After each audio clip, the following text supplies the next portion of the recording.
अस्सलाम वालेकुम नाजरीन, मालूमाती दुनिया में खुश आमदीद। नाजरीन, 28 अक्टूबर 1943 का दिन था। दूसरी जंग अजीम जोरों पर थी। हिटलर की जंगी कश्तियों ने इत्तेहादी फौजों की नाक में दम कर रखा था। इस वक्त हिटलर की बहरी कुव्वत को तोड़ने के लिए मशहूर साइंसदान एल्बर्ट आइंस्टाइन के साथ फिलाडेल्फिया में एक नहायत खुफिया तजर्बा किया गया, जिसका मकसद पूरे जंगी बहरी जहाज को नजरों से ओझल कर देना था। एल्बर्ट आइंस्टाइन इस वक्त इत्तेहादी फौजों की बहरिया के लिए काम कर रहा था। दुनिया की नजरों से इस प्रोजेक्ट को ओझल रखने के लिए यह जाहिर किया जा रहा था कि एल्बर्ट आइंस्टाइन नेवी के लिए टारपीडो बम और अंडर वाटर बारूदी सुरंगें बनाने के प्रोजेक्ट पर काम कर रहा है, जबकि हकीकत में कुछ और ही चल रहा था। 28 अक्टूबर 1943 को फिलाडेल्फिया में यह तजर्बा जिस जंगी बहरी जहाज पर किया जाने वाला था, इसका नाम USS एल्ड्रिज था। ये एक नॉर्मल दिन था। बहरी जहाज के अफसरों और फौजियों को कुछ पता नहीं था कि वो एक खौफनाक साइंसी तजर्बे का शिकार होने वाले हैं। साइंसदानों की एक टीम दूर कुछ फासले पर दूरबीन लिए जहाज को गौर से देख रही थी।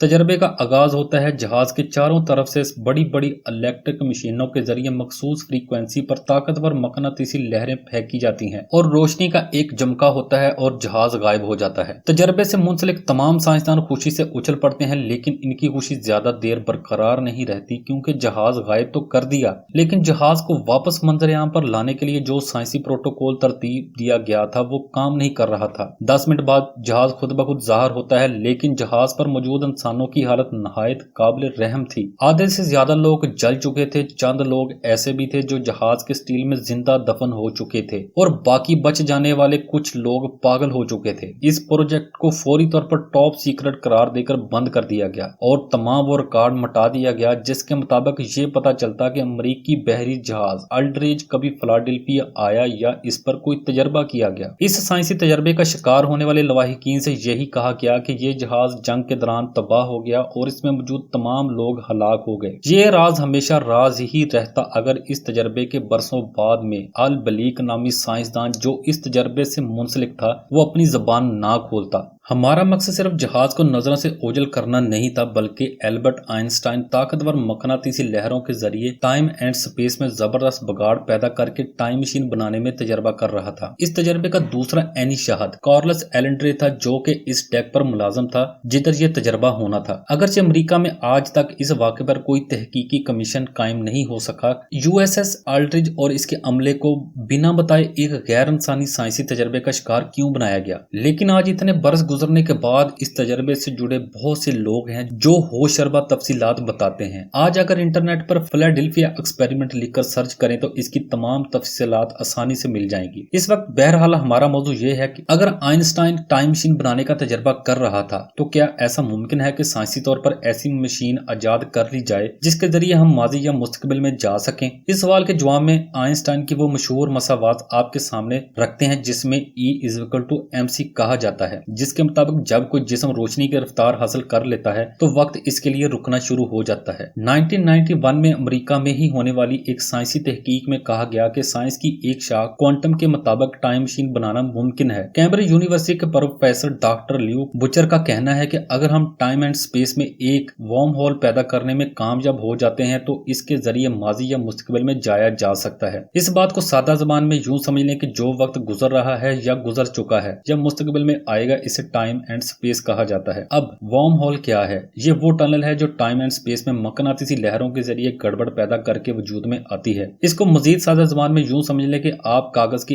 एक नहायत ऊपर एक नुक्ता लगाएं और एक नहायत नीचे नुक्ता लगाएं। जो ऊपर वाला नुक्ता है इसको आप 1885 समझ लें और जो नीचे वाला नुक्ता है इसको आप 2014 समझ लें। इन दोनों नुक्तों के दरमियान जो फासला है वो टाइम एंड स्पेस है, यानी बरसों का वक्त है जो गुजर चुका है। अब अगर कोई 2022 से 1885 में जाना चाहता है तो वो क्या करेगा? अगर आप इस कागज को दरमियान से पकड़कर फोल्ड करें तो दोनों नुकात एक दूसरे के करीब आ जाएंगे, मतलब 1885 और 2022 के करीब आ जाएगा। ये जो कागज को दरमियान से फोल्ड किया गया है ये वो गड़बड़ है जो आपने टाइम एंड स्पेस में पैदा कर दी। इसका नतीजा क्या हुआ? इसका नतीजा ये हुआ कि 1885 और 2022 के दरमियान एक शॉर्टकट रास्ता बन गया। ये रास्ता ही वर्म होल है। ये दरअसल टाइम मशीन का वो क्वांटम असूल है जो हिसाबी किताबी अंदाज में तो तो आसानी से समझा जा सकता है, लेकिन फिलहाल हकीकी जिंदगी में इसका इतलाक काफी मुश्किल नजर आता है। लेकिन ये हकीकत है कि दूसरी जंग अजीम में ऐसे तजर्बात खुफिया तौर पर किए गए जिनका मकसद टाइम एंड स्पेस में बगाड़ पैदा करके टाइम मशीन बनाना था। डी क्लॉक हिटलर का वो खुफिया प्रोजेक्ट था जिसकी इतला इत्तेहादी सीक्रेट एजेंसियों को मिली तो एल्बर्ट आइंस्टाइन को फिलाडेल्फिया एक्सपेरिमेंट करना पड़ा था। डी क्लॉक के बारे में पहली बार इंकशाफ 2000 दूसरी जंग अजीम के मिलिट्री राजों से पर्दा उठाने वाली पोलिश सहाफी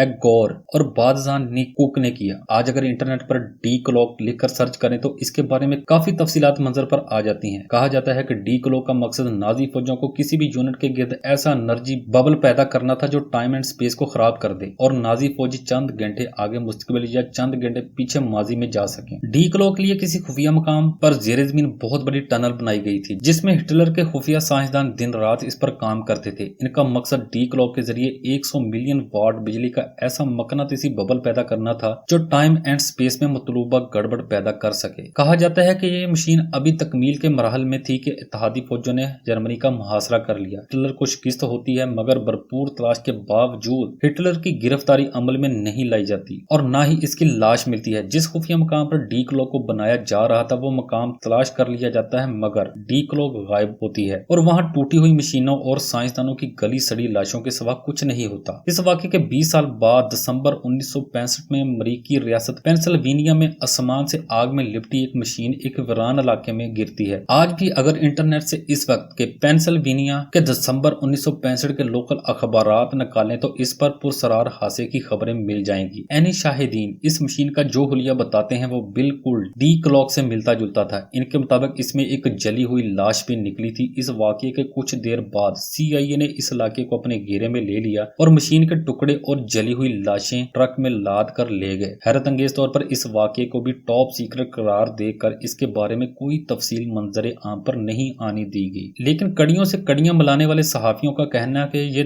दरअसल डी क्लॉक ही थी जिसके जरिए हिटलर ने 20 साल मुस्तकबिल में आने की कोशिश की, लेकिन वर्म होल के अंदर बरकी लहरों की शिद्दत ने इसको जलाकर खाकस्तर कर दिया और वो अपनी मशीन के साथ तबाह हो गया। हो सकता है आज भी किसी खुफिया मकाम पर टाइम मशीन बनाने के तजर्बात किए जा रहे हों, लेकिन साइंस चाहे जितनी मर्जी तरक्की कर जाए एक बात बहरहाल अयां है कि इंसान कुदरत के सामने बेबस है। लिहाजा इंसान को चाहिए कि साइंसी इजादात को दुनिया को बर्बाद करने की बजाय फलाह के फैलाव के लिए इस्तेमाल करना चाहिए। तो नाजरीन ये थी आज की वीडियो। अगर आपको ये वीडियो पसंद आई हो तो कमेंट सेक्शन में जरूर बताइएगा और हमारी मजीद अच्छी वीडियो देखने के लिए हमारे चैनल को सब्सक्राइब करें और बेल नोटिफिकेशन को जरूर प्रेस करें ताकि हमारी आइंदा आने वाली तमाम वीडियो सबसे पहले आप तक पहुंच सके। अपना बहुत सा ख्याल रखिएगा। अगली वीडियो तक अल्लाह हाफिज।